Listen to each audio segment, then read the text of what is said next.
2026 সালে ভোটের আগে কি লক্ষ্মীর ভান্ডার বাড়বে, এই নিয়ে কিন্তু মানুষের মনে নানা কৌতূহল রয়েছে, সংশয় রয়েছে এবং অনেকের মনে কিন্তু প্রশ্ন রয়েছে যে সামনে ভোট আসছে, বিধানসভা ভোট, সেই ভোট আগে কি এই লক্ষ্মীর ভান্ডার প্রকল্পের টাকা বাড়বে। তো নমস্কার দর্শক বন্ধু, আমি সুব্রত। আজকের বিষয় বা টপিক হলো লক্ষ্মীর ভান্ডার নিয়ে। এই লক্ষ্মীর ভান্ডার স্কিমের টাকা কি আদৌ বাড়বে। আমাদের রাজ্য সরকার 2011 সালে আসার পর থেকে কিন্তু অনেক প্রকল্প সূচনা করেছে, প্রায় 94টি প্রকল্প কিন্তু বর্তমানে অ্যাক্টিভ রয়েছে। তার মধ্যে রয়েছে রূপশ্রী, কন্যাশ্রী, যুবশ্রী, লক্ষ্মীর ভান্ডার, পথশ্রী, এরকম কিন্তু নানান প্রকল্প আছে। তা সেই প্রকল্পগুলির মধ্যে অন্যতম হলো লক্ষ্মীর ভান্ডার প্রকল্প। কেননা এই প্রকল্পে ইতিমধ্যেই কিন্তু 2,20,00,000 মহিলা কিন্তু নাম নথিভুক্ত করেছে। এই প্রকল্পের অধীনে কিন্তু যেসব সাধারণ জেনারেল কাস্টের মহিলা আছে তারা 1,000 টাকা করে পেয়ে থাকে, এবং যেসব এসসি এসটি মহিলা আছে তারা কিন্তু 1,200 টাকা করে পেয়ে থাকে। তা এই প্রকল্পের টাকা কি বাড়বে, এই নিয়ে কিন্তু আজকে আমার আলোচনা। তো welcome my YouTube channel government update. প্রতিনিয়ত গভর্নমেন্ট আপডেট পেতে এবং সরকারি প্রকল্পগুলো আপডেট পেতে আমাদের চ্যানেলটিকে অবশ্যই সাবস্ক্রাইব করুন এবং পাশে থাকা বেল নোটিফিকেশনটি অন করে রাখুন। তাহলে আপনাদের ফোনে কিন্তু আমাদের ভিডিওগুলো দ্রুত নোটিফিকেশনের মাধ্যমে সর্বপ্রথম পৌঁছে যাবে। আর যারা প্রথম আমাদের চ্যানেলে ভিডিও দেখছেন তারা চ্যানেলটি সাবস্ক্রাইব করে রাখুন। তাহলে কিন্তু আপনারা ঘরে বসে নিজের ফোন থেকেই আমরা যেসব নিত্য নতুন আপডেট দিতে থাকলে সেগুলো কিন্তু দেখতে পারবেন এবং জানতে পারবেন। তো লক্ষ্মীর ভান্ডার কিন্তু আমাদের রাজ্যের সব থেকে একটি জনমুখী প্রকল্প এবং সব থেকে বড় প্রকল্প। কেননা এই প্রকল্পের অধীনেই কিন্তু আমাদের রাজ্যের মহিলারা 2,20,00,000 কিন্তু ইতিমধ্যেই নাম নথিভুক্ত করে ফেলেছেন। আর সাধারণ মহিলারা মাসে কিন্তু 1,000 টাকা করে পেয়ে থাকে, এবং যেসব এসসি এসটি মহিলারা কিন্তু মাসে 1,200 টাকা করে পেয়ে থাকে। তা এই প্রকল্পের টাকা কি বাড়বে, সেই নিয়ে কিন্তু সোশ্যাল মিডিয়ায় একটা বড় কৌতূহল চলছে, এবং বিজ্ঞপ্তিতে কি বলছে সেই বিজ্ঞপ্তিটা কিন্তু আমি দেখাবো আপনাদেরকে। আর এই লক্ষ্মীর ভান্ডারের টাকাটা কিন্তু মেয়েদের যে হাত খরচা, সেই হাত খরচা কিন্তু অনেকটা সাহায্য করে। 1,000 টাকা 1,200 টাকা মেয়েদের কিন্তু অনেকটা স্বাবলম্বী করে তোলে, কারণ তাদের যেসব ছোটোখাটো কেনাকাটা আছে সেই সেই কেনাকাটাগুলো কিন্তু এই 1,000 টাকা বা 1,200 টাকা থেকেই করে থাকে। তা এটি কিন্তু রাজ্যের সব থেকে বড় প্রকল্প।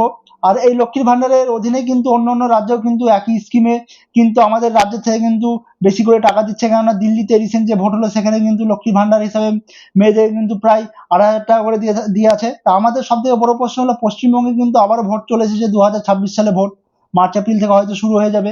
তা সেই ভোটের আগে কি লক্ষ্মীর ভান্ডারের টাকা বাড়াবে, বা এই যে সামনের মাস জানুয়ারি মাসে যে আপনারা পেমেন্টে পাবেন সেই পেমেন্টে কি টাকাটা বাড়তে চলেছে। তা এই নিয়ে কিন্তু অনেকের মনে প্রশ্ন।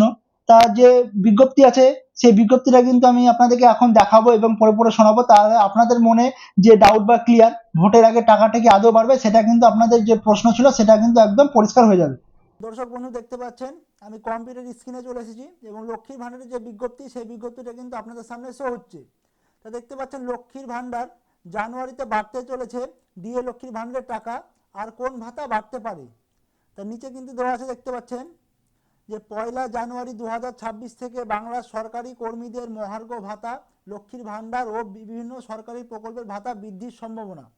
অর্থাৎ লক্ষ্মীর ভান্ডারের যে টাকা বাড়বে এরকম কোনো এখনও কিন্তু অফিসিয়াল নোটিশ আসেনি। তারপরে কি বলছে, এই নিয়ে একাধিক সংবাদ মাধ্যম ও সোশ্যাল মিডিয়াতে বিভিন্ন খবর প্রকাশিত হয়েছে।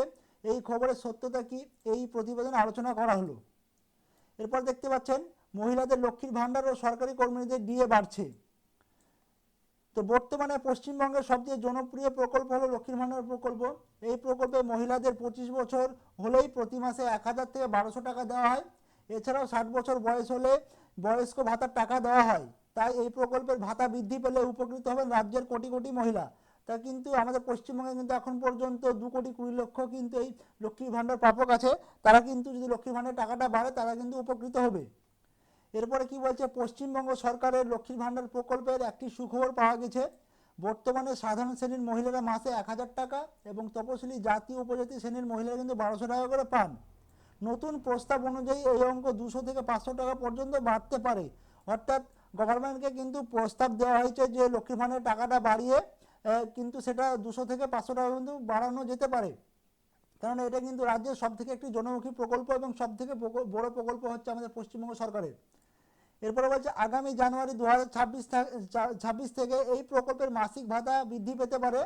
তবে এই খবরের কোনো সরকারি ভিত্তি নেই, এটিও হতে পারে আবার নাও হতে পারে।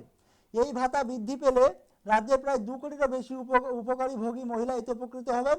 তবে মনে রাখবেন এটা কিন্তু এখনও নিশ্চিত নয়, অর্থাৎ লক্ষ্মীর ভাণ্ডারের টাকা বাড়বে এখনও কোনো রকম নিশ্চিত নয়, কেননা ফেব্রুয়ারি মাসে যখন অধিবেশন চলবে সেই বাজেটে কিন্তু বোঝা যাবে যে লক্ষ্মীর ভাণ্ডারের টাকা বাড়ছে কি বাড়ছে না। এরপরে দেখতে পাচ্ছেন যে লক্ষ্মীর ভাণ্ডার প্রকল্প শুরু ও উদ্দেশ্য। 2021 সালে মুখ্যমন্ত্রী মমতা বন্দ্যোপাধ্যায়ের উদ্যোগে চালু হয় লক্ষ্মীর ভাণ্ডার প্রকল্প। শুরু থেকে এটি ব্যাপক জনপ্রিয়তা অর্জন করেছে। প্রতি মাসে সরাসরি ব্যাংক অ্যাকাউন্টে টাকা জমা হওয়া, উপকারভোগীরা নিজেদের খরচ মেটাতে পারছেন। অনেক মহিলা এই টাকা দিয়ে ছোট ব্যবসা শুরু করেছেন। প্রকল্পটি পরিবারের সিদ্ধান্ত নেওয়া ও তাদের ভূমিকা বাড়িয়েছে। এরপরে দেখতে পাচ্ছেন বর্তমান ভাতা এবং যোগ্যতা। তা বর্তমানে কত ভাতা দেওয়া হচ্ছে এবং যোগ্যতা সেই সম্বন্ধে যদি নিচে বলে দিয়েছে দেখতে পাচ্ছেন। বর্তমানে সাধারণ শ্রেণীর জন্য 1000 টাকা এবং তপশিলির জন্য 1200 টাকা দেওয়া হয়। 25 থেকে 60 বছর বয়সী পশ্চিমবঙ্গের স্থায়ী বাসিন্দা মহিলা এই সুবিধা পান। সরকারি চাকরি না থাকা এবং আধার কার্ডের সঙ্গে ব্যাঙ্ক অ্যাকাউন্ট লিঙ্ক করা আবশ্যক। আয়ের কোনো নির্দিষ্ট সীমা নেই। দুয়ারে সরকার ক্যাম্পে নতুন আবেদন গ্রহণ করা হয়। সরকারি দাবি মেনে এই প্রকল্প কিন্তু আজীবন চলবে। তা বুঝতে পারছেন লক্ষ্মীর ভাণ্ডার প্রকল্প বর্তমানে কিন্তু যেসব সাধারণ শ্রেণীর মহিলা আছে তারা 1000 টাকা করে ভাতা দেওয়া হয় এবং রাজ্যে যারা তপশিলি জাতি উপজাতি মহিলা আছে তারা কিন্তু 1200 টাকা করে পেয়ে থাকে। আর এই প্রকল্পে আপনাকে আবেদন করতে গেলে অবশ্যই আপনাকে পশ্চিমবঙ্গের স্থায়ী বাসিন্দা হতে হবে এবং কিন্তু আপনাকে যে কোনো সরকারি যদি আপনি কোনো সরকারি শাখায় যদি আপনি চাকরি করে থাকেন তাহলে কিন্তু এই প্রকল্পে আপনি আবেদন করতে পারবেন না। আর এই প্রকল্পে কিন্তু আপনার যে টাকাটি দেওয়া থাকে সেই টাকাটি নিতে হলে অবশ্যই আপনাকে কিন্তু ব্যাঙ্ক অ্যাকাউন্টের সঙ্গে আধার কার্ড কিন্তু লিঙ্ক থাকা আবশ্যক।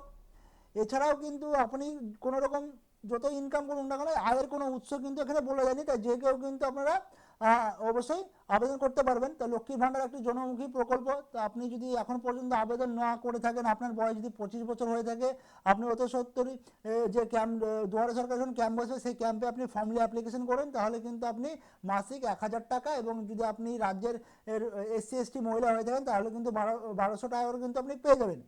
তার সবথেকে বড় কথা হলো যে অফিসিয়ালভাবে কিন্তু লক্ষ্মী ভাণ্ডার প্রকল্পের টাকা বাড়ানোর কোনো রকম এখনও বিজ্ঞপ্তি কিন্তু আসেনি, তাই লক্ষ্মী ভাণ্ডার টাকা বাড়ার কিন্তু এখন পর্যন্ত কোনো সম্ভাবনা নেই। আর ভিডিওটি যদি ভালো লাগে থাকে অবশ্যই লাইক শেয়ার সাবস্ক্রাইব করবেন এবং আমাদের পাশে থাকবেন এবং এরকম নিত্য নতুন ভিডিও পাওয়ার জন্য আমাদের চ্যানেলটিকে অবশ্যই সাবস্ক্রাইব করবেন।